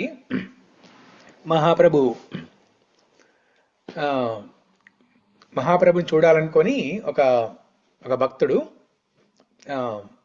ప్రతాపరుద్ర, రాజా ప్రతాపరుద్ర, కింగ్ ప్రతాపరుద్ర చాలాసార్లు ప్రయత్నిస్తారు మహాప్రభుని కలవడానికి. కానీ మహాప్రభు ఎప్పుడు నేను రాజుల్ని కలవను, ఎందుకంటే రాజుల్ని కలిస్తే సన్యాసుల్ని సొసైటీలో ప్రజలు తప్పుగా అనుకుంటారు. చైతన్య మహాప్రభు ఏంటి సన్యాసి అయ్యుండి కూడా రాజుని కలుస్తున్నాడు అంటే విషయాలకు, ప్రాపంచిక విషయాల గురించి చర్చిస్తున్నారా అని అపోహ చెందే అవకాశం ఉంటుంది. కాబట్టి నేను రాజుల్ని కలవను అని అంటారు. అలా ప్రయత్నిస్తూ ఉంటారు కలవాలని, చాలా ఆతృతగా ఉంటుంది, కానీ కలవలేకపోతారు. సో కింగ్ ప్రతాపరుద్ర దగ్గర పనిచేసే రామానందరాయ్ కూడా భక్తుడు అనమాట. రామానందరాయ్ చాలా మహాప్రభుకి చాలా సన్నిహితుడైనటువంటి వాడు, క్లోజ్ అసోసియేట్. మహాప్రభు దగ్గర ఉండి సపర్యలు సేవలు చేసేవారు అనమాట. సో అప్పుడు రామానందరాయి ఈ కింగ్ ప్రతాపరుద్రకి చెప్తారనమాట, ఇప్పుడు త్వరలో రథయాత్ర రాబోతుంది. రథయాత్ర రోజు మహాప్రభు రథయాత్రలో చాలా కొన్ని గంటలు డాన్స్ చేస్తారు. డాన్స్ చేసిన తర్వాత అలసిపోయి విశ్రమిస్తారు. అలా విశ్రమిస్తున్నప్పుడు నువ్వు వెళ్ళి పాదసేవనం చెయ్యి అని రామానందరాయి కింగ్ ప్రతాపరుద్రకు చెప్తారు. నువ్వు వెళ్ళడం కూడా కొంచెం మారువేషంలో వెళ్ళు, అంటే రాజులాగా కాకుండా ఒక సాధారణమైన వ్యక్తిలాగా వెళ్ళు అని చెప్తారు. అలాగే కింగ్ ప్రతాపరుద్ర సాధారణమైన వ్యక్తిలాగా దుస్తులు ధరించి రథయాత్రకు వెళ్తారు. రథయాత్రలో మహాప్రభు ఎలాగైతే ఈ అష్టసాత్విక వికారాలు ప్రదర్శిస్తూ సంకీర్తన చేస్తూ నృత్యం చేస్తూ ఉంటారో అవన్నీ చూసి ఆనందపడతారు. రథయాత్ర అయిపోయిన తర్వాత మహాప్రభు అలా విశ్రమిస్తుంటారు. కింగ్ ప్రతాపరుద్ర పాదసేవనం చేస్తుంటారు. పొద్దు నుంచి డాన్స్ చేసి అలసిపోతారు కదా, ఆ ఫీట్ అవన్నీ మసాజ్ చేస్తూ పాదసేవనం చేస్తుంటారు. చేస్తూ భాగవతంలో గోపీ గీత్ పాడుతుంటారు. తవ కథామృతం తప్త జీవనం కవిభిరీడితం కల్మషాపహం శ్రవణ మంగళ శ్రీపతాతతం అని ఇలా పాడుతుంటారు. గోపీ గీతలో ఆ శ్లోకం పాడడం మొదలు పెడతారు. ఫస్ట్ శ్లోకం పాడడం మొదలు పెడుతుంటారు. అది విన్నంతనే మహాప్రభు మళ్ళీ ఈ అష్టసాత్విక వికారాలు ప్రదర్శిస్తూ ఎవరు నువ్వు ఉలిక్కిపడి లేచి ఈ వికారాలు ప్రదర్శిస్తూ సాత్విక వికారాలు ప్రదర్శిస్తూ ఎవరు నువ్వు, నీకు ఈ పాట ఎలా తెలుసు, ఈ గోపీ గీతం ఎలా తెలుసు నీకు, నిన్నెప్పుడు చూడలేదు నేను, ఎవరు నువ్వు, చెప్పు అని ఇలా గట్టిగా అడుగుతారనమాట. అప్పుడు కింగ్ ప్రతాపరుద్ర చెప్తారనమాట, నేను చాలా రోజుల నుంచి మీ దర్శన భాగ్యం కోసం ఎదురు చూస్తూ ఉన్నాను, చివరికి మీ దర్శన భాగ్యం ఇలా కలిగింది నాకు. అప్పుడు ఎవరు నువ్వు రాజువా ఇక్కడ అని అంటే, నేను రాజును కాదు, నేను దాసుణ్ణి అని చెప్తారు కింగ్ ప్రతాపరుద్ర. దాసుణ్ణి అని చెప్తారు. అప్పుడు మహాప్రభు సంతృప్తి చెంది కింగ్ ప్రతాపరుద్రని కూడా ఒక సన్నిహితుడైన అసోసియేట్గా, క్లోజ్ అసోసియేట్గా చేర్చుకుంటారు. సో మనం చూస్తే ఇవన్నీ దేనివల్ల సాధ్యమయ్యాయి? కృష్ణ కథ వల్లనే ఇవన్నీ జరిగాయి. మనకి ఇప్పుడు చర్చించుకున్న ఈ విషయాలన్నీ కృష్ణ కథ వల్లనే జరిగాయి మనకన్నీ. భగవంతుడు కూడా అష్టసాత్విక వికారాలు ప్రదర్శించారు, చైతన్య మహాప్రభులు ప్రదర్శించారు, భక్తులు ప్రదర్శించారు. చైతన్య మహాప్రభు లీలల్లోనే మనం ఇంకొక సంఘటన కూడా చూస్తాం కదా. మహాప్రభు దక్షిణ భారతదేశంలో పర్యటిస్తున్నప్పుడు ఒక మందిరం బయట ఒక పేద బ్రాహ్మణుడు భగవద్గీత పుస్తకం పట్టుకొని నిలబడతాడు. నిలబడి కళ్ళ నుంచి నీళ్లు వస్తుంటాయి. మహాప్రభు ఈ భక్తుడిని చూసి ఏం చేస్తున్నాడు చూద్దాం, ఎందుకు ఇలా ఏడుస్తున్నాడా, అసలు ఆనంద బాష్పాలా ఏంటి, ఏం జరుగుతుంది అనేది ఆ క్యూరియాసిటీ తోటి దగ్గరకు వస్తాడు అనమాట. వచ్చి చూస్తే ఆ భగవద్గీత ఇలా రివర్స్ అప్సైడ్ డౌన్ తలకిందులుగా పట్టుకొని ఉంటాడు ఆ బ్రాహ్మణుడు. పట్టుకొని ఏడుస్తూ ఉంటాడు. అప్పుడు మహాప్రభు చూసి డౌట్ వచ్చి, ఈయన భగవద్గీత పట్టుకున్నాడు, అది కూడా తలకిందులుగా పట్టుకున్నాడు, చూస్తేనేమో ఏడుస్తున్నాడు, ఆనంద బాష్పాలు కారుస్తున్నట్టుగా నటిస్తున్నాడు అని అనుకుంటారు. అనుకొని అడుగుతారనమాట ఆ బ్రాహ్మణుని, ఏంటి నువ్వు నటిస్తున్నావా, భగవద్గీత పట్టుకున్నావు, చూస్తుంటేనేమో ఏదో భగవద్గీత అంతా చదివినట్టుగా అర్థమైనట్టుగా నీకు అన్నీ తెలిసినట్టుగా భావోద్వేగం వచ్చినట్టుగా నువ్వు కన్నీళ్లు కారుస్తున్నావు, ఇది నిజమేనా లేకపోతే నటిస్తున్నావా అని అడుగుతారు. అప్పుడు ఆ బ్రాహ్మణుడు చెప్తారనమాట, ఏమనంటే మా మా ఆధ్యాత్మిక గురువు నాకు ఒక ఉపదేశం ఇచ్చారు. ఏమనంటే ప్రతిరోజు భగవద్గీత చదువు అని ఉపదేశం ఇచ్చారు. కానీ దురదృష్టవశాత్తు నేను నిరక్షరాస్యుణ్ణి, నాకు చదువు రాదు, నేను చదవలేను. కానీ మా ఆధ్యాత్మిక గురువు ఇచ్చిన ఆ సూచన మేరకు, ఆ ఉపదేశం మేరకు నేను చదవాలని ప్రయత్నిస్తున్నాను. అందుకే పుస్తకం ఇలా పట్టుకున్నాను. కానీ ఎప్పుడైతే ఆ ఫ్రంట్ పేజ్, కవర్ పేజీ మీద నా స్వామి ఆ దేవాది దేవుడు కృష్ణ భగవాను రథసారథిలాగా చూసినంతనే నాకు ఈ ఆనంద బాష్పాలు వస్తున్నాయి. ఎంత గొప్ప వ్యక్తి నా దేవాది దేవుడు కృష్ణ భగవానుడు. ఐశ్వర్యస్య సమగ్రశ్చ వీర్యశ్చ యశయశ్రేయః జ్ఞాన వైరాగ్యయోశ్చైవ షన్నాం భాగం ఇతింగణ. నా స్వామి ఐశ్వర్యం ఉంది, జ్ఞానం ఉంది, సమగ్ర రూపేణ ఐశ్వర్యం ఉంది, సమగ్ర రూపేణ జ్ఞానం ఉంది, సమగ్రవంతమైన అందం ఉంది, సమగ్ర రూపేణ యశస్సు ఉంది. ఇన్ని ఉన్నా కూడా నా స్వామి అన్నిటిని వదిలేసి ఇలా రథసారథిగా చేయడానికి, సేవలు చేయడానికి, పాండవులకి అర్జునుడికి రథసారథిగా ఉండడానికి అంగీకరించాడు. అది చూసినంతనే, ఆ చిత్రం పుస్తకం మీద ఆ చిత్రం చూసినంతనే నాకు ఆనంద బాష్పాలు వస్తున్నాయి.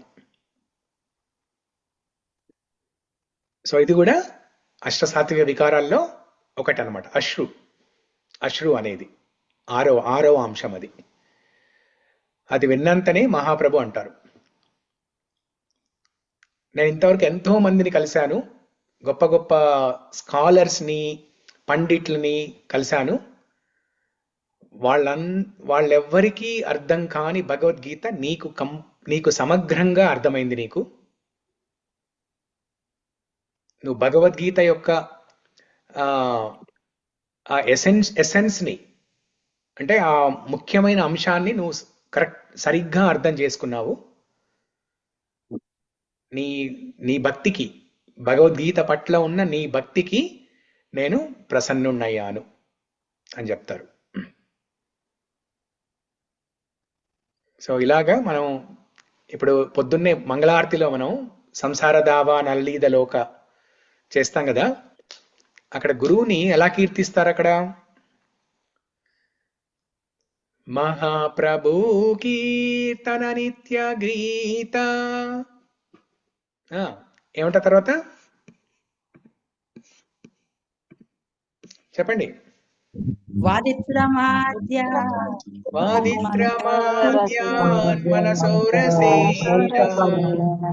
రోమాంచ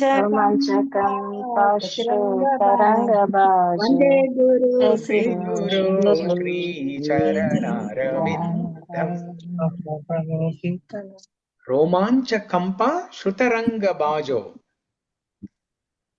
ఇది ఎవరి గురించి చెప్తున్నారు ఇక్కడ? గురువు గురించి. సంసార దావా అనేది ఇది మొత్తం ఈ గురువాష్టకం మొత్తం గురువు గురించి అనమాట ఇది. సో ఈ సెకండ్ శ్లోకంలో, రెండవ శ్లోకంలో, గురువాష్టకం రెండవ శ్లోకంలో మహాప్రభు కీర్తన నృత్య గీత, అంటే ఈ ఆధ్యాత్మిక గురువు, మన ఆధ్యాత్మిక గురువు, దీక్షా గురువు అయితే శిక్షా గురువు ఎవరైనా కావచ్చు, వాళ్ళు ఈ మహాప్రభు యొక్క కీర్తన చేస్తూ, కృష్ణ భగవానుడి యొక్క కీర్తనలు చేస్తూ, నృత్యం చేస్తూ వాళ్ళ మనసు ఆనందంతో నిండిపోయి ఈ అష్టసాత్విక వికారాలు ప్రదర్శిస్తారు. రోమాంచకంప శృతరంగ బాజు.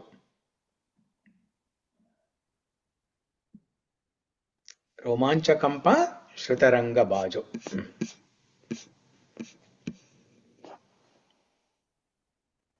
అక్కడ ఏం చెప్తారు? అక్కడ ఆ అశ్రు అనేది తరంగాల్లాగా వస్తాయంట. ఏదో రెండు కన్నీటి బొట్లు, బిందువులు కాదు అక్కడ. ఆ కన్నీళ్ళు అనేవి ఒక తరంగాల్లాగా వస్తుంటాయి అన్నమాట. ఇప్పుడు సముద్రంలో ఎలాగైతే తరంగాలు వస్తుంటాయో అలాగా తరంగాల్లాగా వస్తుంటాయి. ఇది గురువు గురించి. ఇలాగే మనం మహాప్రభు, చైతన్య మహాప్రభు కూడా జగన్నాథ్ దర్శనం చేసుకునేటప్పుడు, జగన్నాథ్ ఎక్కడ ఒక స్తంభం ఉంటుంది. మీరందరూ పూరి వెళ్ళినప్పుడు చూసే ఉంటారు ఆ స్తంభం. జగన్నాథుడు దర్శనం చేసుకునేటప్పుడు జగన్నాథుడు ఎదురుగా చాలా దూరంగా మనకి ఒక స్తంభం ఉంటుంది. ఆ స్తంభం మీద ఆ స్తంభం దగ్గర నిలబడి మహాప్రభు దర్శనం చేసుకున్నారనమాట. ఆ దర్శనం చేసుకునేటప్పుడు మహాప్రభు ఆనందంతో అశ్రు ఎలాగంటే, ఇప్పుడు సిరంజిలో నీళ్లు నింపి ఇలా ఆ వాటర్ ఇలా బయటికి స్ప్రింకిల్ చేస్తే ఎలా ఉంటుంది, కళ్ళల్లోంచి అలా వచ్చాయి నీళ్లు, సిరంజిలోంచి నీళ్లు వచ్చినట్టుగా వచ్చాయి అన్నమాట అశ్రు.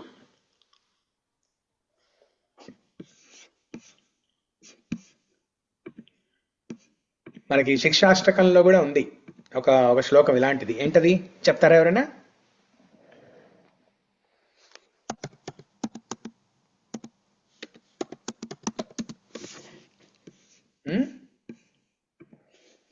లాస్ట్ శ్లోకం ప్రభు యాజ్ఞ చెప్పాలి మరి. అది లాస్ట్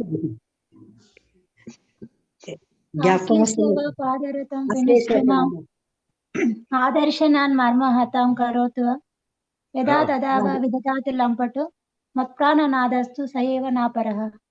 అది కాదు, 6వ శ్లోకం. నయనం గలదశనం గద్గదరుదయా గిరా పులకైర్నిచితం వపు కదా తవ నామ గృహణే భవిష్యతి యుగాయితాం నిమేషేణ చక్షుషా ప్రవిశ్యాయితం శూన్యాయితం జగత్ సర్వం గోవింద విరహేణ మే.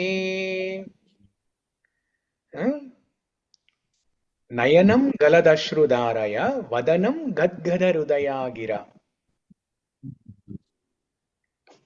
అక్కడ శిక్షాష్టకంలో మహాప్రభు ఏం చెప్తున్నారంటే,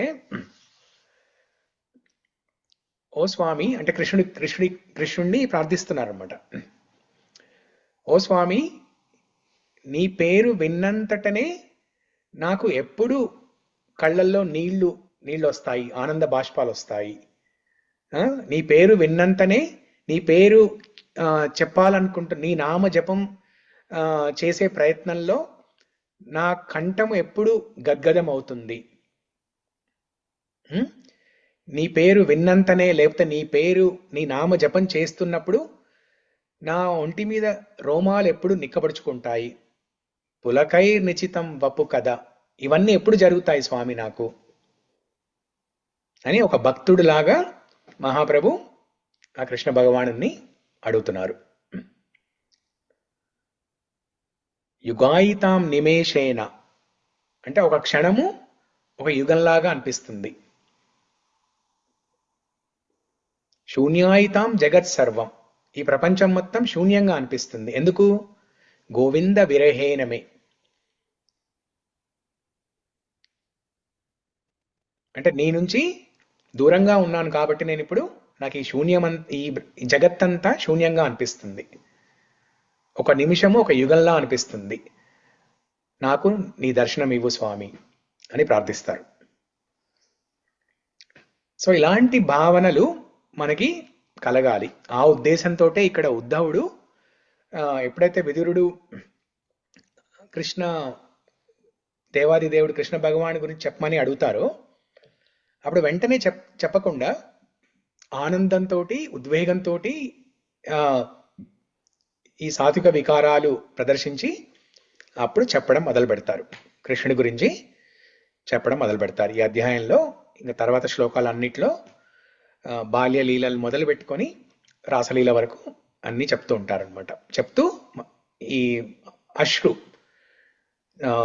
ఆనంద బాష్పాలతోటి చెప్తూ ఉంటారనమాట. సో ఇది మనం ఈరోజు చర్చించుకోవాలనుకున్న అంశము.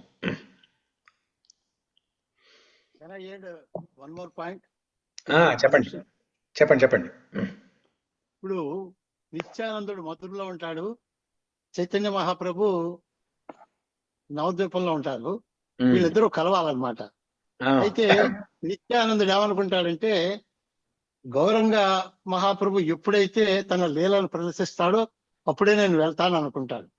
అక్కడ గౌరంగ మహాప్రభు ఏం చేస్తాడంటే చైతన్య సంకీర్తన ఉద్యమాన్ని ప్రారంభిస్తాడు. అది తెలిసి తిను నవద్వీపానికి వెళ్ళి అక్కడ ఒక నందనాచార్యుని ఇంట్లో ఉంటాడు, డైరెక్ట్ గా కలవడం అనమాట. నందనాచార్య ఇంటికి రాగానే చైతన్య మహాప్రభు తెలిసిపోతుంది నిత్యానందుడు వచ్చాడని చెప్పి. తన భక్తులు అందరికీ చెప్తాడు నిత్యానందుడు వచ్చాడు వెతకండి అని చెప్పి. అందరూ నలుమూలలో వెళ్తారు కానీ ఎవరికి దొరకడు.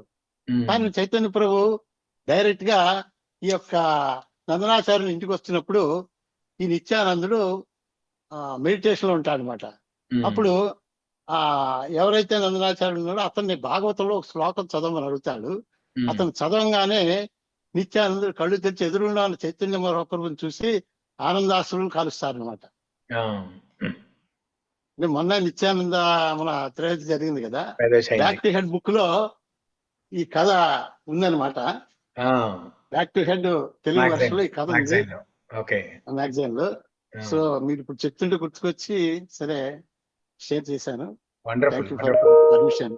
Wonderful wonderful, thank you share చేసినందుకు. Yeah good. సో అంటే మనకి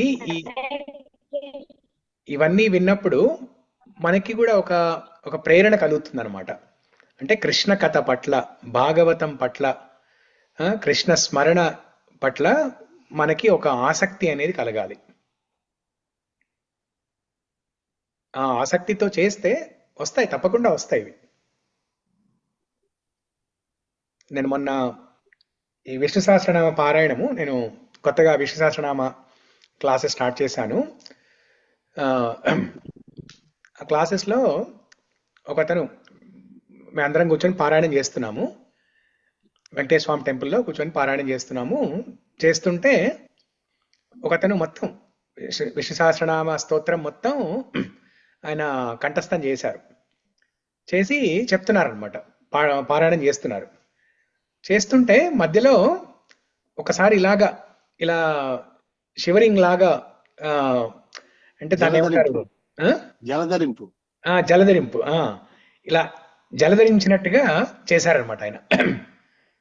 అంటే అదొక ఎక్స్టసీ. ఆయన చాలా ఏళ్ల నుంచి విష్ణు సహస్రనామ పారాయణ చేస్తూ ఉన్నారు. చాలా ఇష్టం. వాళ్ళ నాన్నగారు నేర్పించారు ఆయనకి. వాళ్ళ నాన్నగారు ప్రోత్సహించి ఈయనని విష్ణు సహస్రనామ స్తోత్రం పారాయణం చేయమని చెప్పారు ప్రతిరోజు. సో అలా ప్రతిరోజు చేయడం వల్ల, సాధన చేయడం వల్ల ఆయనకి దాని మీద ఒక టేస్ట్, ఒక గ్రేట్ ఫీలింగ్, ఆ ఎమోషన్స్ అవి ఉన్నాయన్నమాట.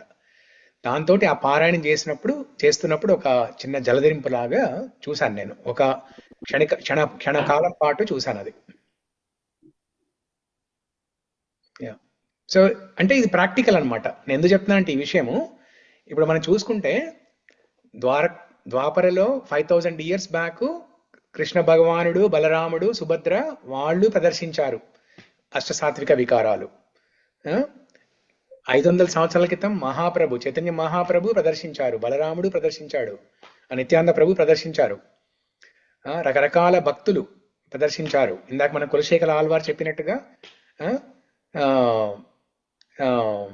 కంటేన స్వర గద్గధేన నయనే నోద్గీర్ణ బాష్పాంబున ఆళ్వారులు ప్రదర్శించారు. చూస్తూనే ఉంటాం మనం ప్రతి ఆ, ఆ, సందర్భంలోనూ ఇవి జరుగుతూనే ఉంటాయి. గొప్ప గొప్ప భాగవతులు ప్రదర్శిస్తూనే ఉంటారు. కాబట్టి మనకు కూడా సాధ్యమేది. మనం ఏదో ఇవన్నీ విని పురాణాల్లో జరిగాయి ఇలాగా మనకి సాధ్యం కాదులే అనుకోకూడదు. మనకు కూడా కలుగుతాయి ఈ భావనలు. అవి కలిగేలా మనం భాగవతాన్ని వినాలి, కృష్ణ కథను వినాలి అని కోరుకుంటూ ముగించే ముందు ఏదన్నా ప్రశ్న ఉందా? Question, comment, reflection. Hare Krishna Prabhuji, ప్రణామాలు ప్రభుజీ. హరే కృష్ణ, ప్రణామాలు. ప్రభుజీ, పోయినసారి మాకు బృందావనం చూపించారు. మీ వాయిస్ ఏదో ఈసారి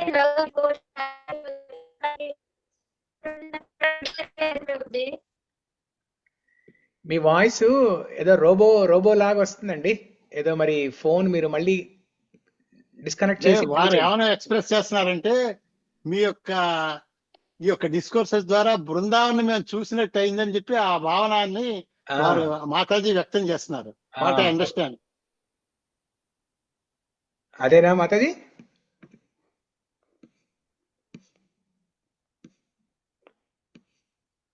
హరే కృష్ణ మాతాజీ, వినపట్లేదు మీరు చెప్పండి. ప్రభుజీ, పోయినసారి మాకు బృందావనం చూపించారు. వినిపిస్తుందా ప్రభుజీ?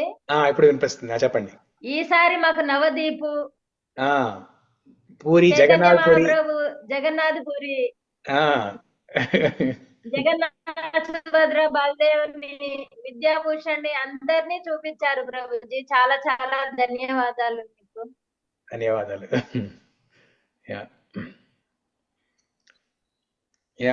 ఇలాంటి భక్తుల సాంగత్యం ఉంటేనే అది నాకు కూడా అక్కడికి వెళ్ళినట్టుగా ఒక ఫీలింగు, పూరి వెళ్ళినట్టుగా ఫీలింగు, ద్వారకలో ఉన్నట్టుగా ఫీలింగు, ఇలాంటి భావనలు నాకు కూడా కలుగుతున్నాయి అన్నమాట మీ అందరి భక్తుల సాంగత్యంలో. శ్రీరంగంలో బ్రాహ్మణుడిది శ్రీరంగం కూడా చూపించేశారు ప్రభుజీ. బ్రాహ్మణుడు చైతన్య మహాప్రభు అక్కడ వెళ్ళినట్టు శ్రీరంగము. అవును, అన్ని అయ్యాయి తీర్థయాత్రలు. ఇప్పుడు విదురుడు ఎలా తీర్థయాత్రలు చేశాడో మనం కూడా అలా చేస్తూ ఉన్నాం అన్ని తీర్థయాత్రలు.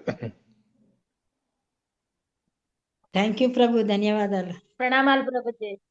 అసలైన తీర్థ స్నానం ఏంటి? కృష్ణ కథ. ఇప్పుడు ఎలా అయితే విదురుడు ఉద్ధవుడిని అడిగినట్టుగా నేను ఈ తీర్థయాత్రలన్నీ చేశాను, కానీ ఇప్పుడు చివరిగా నేను నిజమైన తీర్థ స్నానం చేయాలి అనుకుంటున్నాను అని అంటారన్నమాట విదురుడు ఉద్ధవుడితోటి. ఆ తీర్థ స్నానం ఏంటి? కృష్ణ కథ స్నానం, కృష్ణానుభవం. ఆ కృష్ణ కథ ద్వారా వచ్చే కృష్ణానుభవ స్నానం అన్నమాట. ఇప్పుడు తిరుప్పావై మీరు చాలా మంది మీలో చదివే ఉంటారు. తిరుప్పావైలో మొట్టమొదటి శ్లోకంలో గోదాదేవి ఏమంటారు? మార్గల్ తింగల్ స్నానం గురించి, కృష్ణానుభవ స్నానం గురించి చెప్తారు. అందరినీ ఒక్కొక్క గోపికని లేపుతూ లేవగానే ఫస్ట్ చేయాల్సిన పని ఏంటి? స్నానం కదా. ఏ స్నానము? నీళ్లతో చేసే స్నానం గురించి మాట్లాడట్లేదు గోదాదేవి అక్కడ, కృష్ణానుభవ స్నానం గురించి చెప్పిందనమాట. అలాగే ఇక్కడ విదురుడు కూడా ఉద్ధవుడితో అదే మాట అన్నారు. ఇప్పుడు నేను నిజమైన తీర్థ స్నానం చేయాలనుకుంటున్నాను అని అంటారు. శిక్షాష్టకంలో లాస్ట్ శ్లోకంలో ఏముంటది అక్కడ? లాస్ట్ శ్లోకం, ఫస్ట్ శ్లోకం, చేతో దర్పణమార్జనం భవ మహాదావాగ్ని నిర్వాపణం శ్రేయా కైరవ చంద్రికా వితరణం విద్యావధు జీవనం ఆనందాంబుదివర్ధనం ప్రతిపదం పూర్ణామృతాస్వాదనం సర్వాత్మా స్నపనం పరం విజయతే శ్రీకృష్ణ సంకీర్తనం. సర్వాత్మా స్నపనం. స్నపనం అంటే ఏంటి? స్నానం. స్నానము లేకపోతే అభిషేకము. స్వామివారు చేపించేదైతే అభిషేకము, మనకైతే స్నానము. అంటే ఈ నామ సంకీర్తన చేసేటప్పుడు ఆ నామ సంకీర్తన ఎలాంటిదంటే అది మనకి ప్రతి ఆత్మకి సర్వాత్మ స్నపనం, ప్రతి ఆత్మకి ఒక స్నానం లాంటిది అనమాట అది. సో ఇక్కడ విదురుడు అదే కోరుకున్నాడు. నేను ఇప్పుడు తీర్థయాత్రలు అన్ని ముగించుకొని వచ్చాను, ఇప్పుడు నేను తీర్థ స్నానం చేయాలనుకుంటున్నాను. ఇప్పుడు ఎవరైనా తిరుపతికి వెళ్తారు, వరంగల్ నుంచి తిరుపతికి వెళ్ళారు ఎవరైనా, తిరుపతి నుంచి మళ్ళీ వరంగల్కి వచ్చేసి బ్యాక్ వచ్చేసి నేను ఇప్పుడు తీర్థ స్నానం చేయాలనుకుంటున్నాను అంటే ఎలా ఉంటుంది అక్కడ? మనం చూసి పిచ్చోళ్ళు అనుకుంటాం కదా.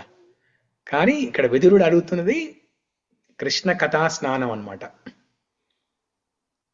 అది సర్వాత్మ లాస్ట్ శ్లోక ఇది. లాస్ట్ శ్లోక ఐ థింక్. శిక్షాష్టకం ఫస్ట్ శ్లోక. విదురుడిది లాస్ట్ శ్లోక కదా ఈ చాప్టర్ లో మీరు చెప్పేది. ఇంకా ఇక్కడి నుంచి ఉద్ధవుడు మాట్లాడతాడు. థ్యాంక్ యూ ప్రభు, ధన్యవాదాలు. Thank you. హరే కృష్ణ. మంగళం కోటలేంద్రాయ మహనీయ గుణాత్మనే చక్రవర్తి తనూజాయ సార్వభౌమాయ మంగళం. గ్రంథరా శ్రీమద్ భాగవతం కీ జయ, శ్రీల ప్రభుపాద కీ జయ. హరే కృష్ణ. నారాయణ అఖిల గురు భగవన్ నమస్తే. నారాయణ అఖిల గురు భగవన్ నమస్తే. ఎస్. హరే కృష్ణ. హరే కృష్ణ. ప్రణామాలు. ధన్యవాదాలు ప్రభుజీ. ధన్యవాదాలు. మాకు కూడా గజేంద్ర మోక్షం తెలుగులో చెప్పే ఏర్పాటు చేయండి ప్రభుజీ. చేద్దాం త్వరలో చేద్దాం అది కూడా. హరే కృష్ణ. హరే కృష్ణ. హరే కృష్ణ.